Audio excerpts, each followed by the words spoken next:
Hello learners, welcome you all on our YouTube channel success with economics. आज हम macro economics class 12th के chapter first के multiple choice question करेंगे, जिसमें first question है समष्टि अर्थशास्त्र का संबंध है संपूर्ण अर्थव्यवस्था से उत्पादित वस्तु और सेवाओं के स्तर से, सामान्य कीमत स्तर से, राष्ट्रीय आय से, उपरोक्त सभी से। आपको पता है कि जब हम मैक्रो इकोनॉमिक्स की बात करते हैं तो हम उसमें economy as a whole, general price level और नेशनल इनकम, इन सभी को पढ़ते हैं। तो इसका आंसर रहेगा पहले का डी। सेकंड है, निम्नलिखित में से कौन सी समष्टि अर्थशास्त्र की मुख्य विशेषता है। मैक्रो इकोनॉमिक्स की फीचर्स पूछी है, तो इसमें व्यक्ति का अध्ययन ये तो नहीं आएगा, ये माइक्रो इकोनॉमिक्स में है। अर्ध सामान्य संतुलन ये भी नहीं आएगा, क्योंकि इसमें हम सामान्य संतुलन की बात करते हैं। आंशिक संतुलन, पार्शियल जो इक्विलिब्रियम है, ये भी नहीं आएगा, क्योंकि मैक्रो इकोनॉमिक्स में हम आंशिक संतुलन की बात नहीं करते। ये आंशिक होता है पार्शियल इक्विलिब्रियम, जो माइक्रो इकोनॉमिक्स में होता है। तो डी ऑप्शन इनमें से कोई नहीं, क्योंकि ये तीनों कंसेप्ट माइक्रो के हैं, इसलिए दूसरे का डी आंसर। समष्टि अर्थशास्त्र का विकास एक अलग शाखा के रूप में कब हुआ। आपको पता है, मैंने बताया था कि 1933 में रैगनर फ्रिश ने इकोनॉमिक्स को 2 पार्ट्स में डिवाइड किया था, माइक्रो एंड मैक्रो। तो 1933, 1930 और 40 के बीच आता है, तो तीसरे का फर्स्ट ए। नेक्स्ट है, समष्टि अर्थशास्त्र अध्ययन करता है संपूर्ण अर्थव्यवस्था का, बिल्कुल पहला ही ऑप्शन इसका ठीक है। नेक्स्ट है, कौन सा सिद्धांत समष्टि अर्थशास्त्र का क्षेत्र नहीं है। नहीं है पूछा है। राष्ट्रीय आय भी हम मैक्रो में पढ़ते हैं, इकोनॉमिक डेवलपमेंट, मनी की थ्योरी सारी, लेकिन व्यक्तिगत मांग जो इंडिविजुअल डिमांड है ये हम माइक्रो में पढ़ते हैं। और इन्होंने पूछा कौन सा क्षेत्र नहीं है, तो डी ऑप्शन आएगा। समष्टि अर्थशास्त्र और व्यष्टि अर्थशास्त्र में कौन सा अंतर सही है। अध्ययन के क्षेत्र का भी, विभिन्न मान्यताओं में भी, सामूहिकता में भी, सभी ऑप्शन इसके ठीक है, तो D will be right answer. Next है क्वेश्चन नंबर 7, कौन सा समष्टि अर्थशास्त्र के लिए सही है।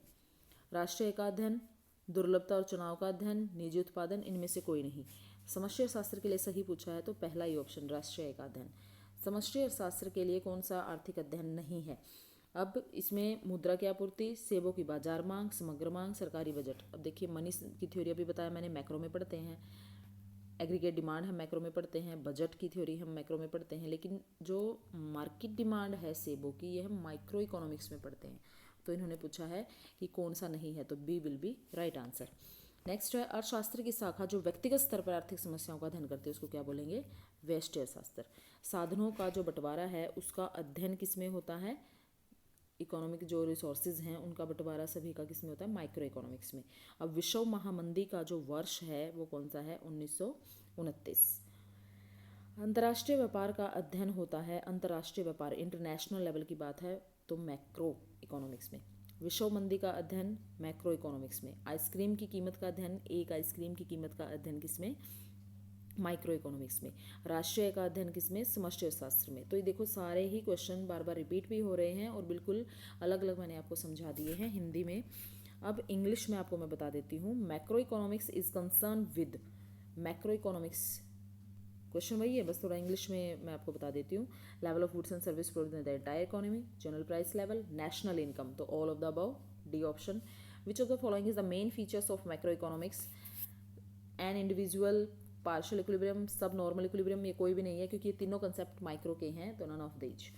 When was macro economics developed a separate branch of economics, अभी मैंने आपको समझाया, ये ए ऑप्शन 1930 और 40 के बीच में। मैक्रो इकोनॉमिक्स स्टडी क्या है, इकोनॉमी एज ए होल, 4 का C answer. Which of the following is not included in the subject matter of macro economics, individual demand की थ्योरी मैक्रो में हम नहीं पढ़ते, तो D will be right answer. Which of the following is a correct difference between micro economics and macro economics, तो ये सारे के सारे डिफरेंस ही हम इसमें करते हैं माइक्रो एंड मैक्रो में। Which of the following is correct for macro economics, study of national income. Next है, which of the following is not a macro economic study, macro economic study कौन सी नहीं है, तो अभी किया था हमने market demand of apple. Under which of the following national income study, national income को हम मैक्रो इकोनॉमिक्स में पढ़ते हैं। Under capitalist economy decision are making by, जो कैपिटलिस्टिक इकोनॉमी है उसमें डिसीजन मार्केट फोर्सेज की वजह से लिए जाते हैं, बाजार शक्तियों की वजह से लिए जाते हैं पूंजीवादी अर्थव्यवस्था में। अगर सोशलिस्टिक इकोनॉमी होती तो गवर्नमेंट की वजह से डिसीजन होते, ठीक है। The Keynesian school of thought advocate, जो केंज स्कूल है, जो केंज इकोनॉमिस्ट रहे हैं, वो किस थ्योरी को एडवोकेट करते हैं? गवर्नमेंट कंट्रोल ऑन इकोनॉमी, क्योंकि केन्ज ने ही सबसे पहले मैक्रो इकोनॉमिक्स का कंसेप्ट दिया था। जब विश्व महामंदी आई तो उन्होंने कहा था कि हम माइक्रो लेवल पर विश्व महामंदी से निपटारा नहीं कर सकते, इसलिए गवर्नमेंट को आगे आना पड़ेगा। The branch of economics which study economic problem at the level of individual is called, जिसमें एन इंडिविजुअल की थ्योरी को पढ़ा जाता है, that is micro economics. Resources allocation is studied in, resources का बंटवारा माइक्रो इकोनॉमिक्स में।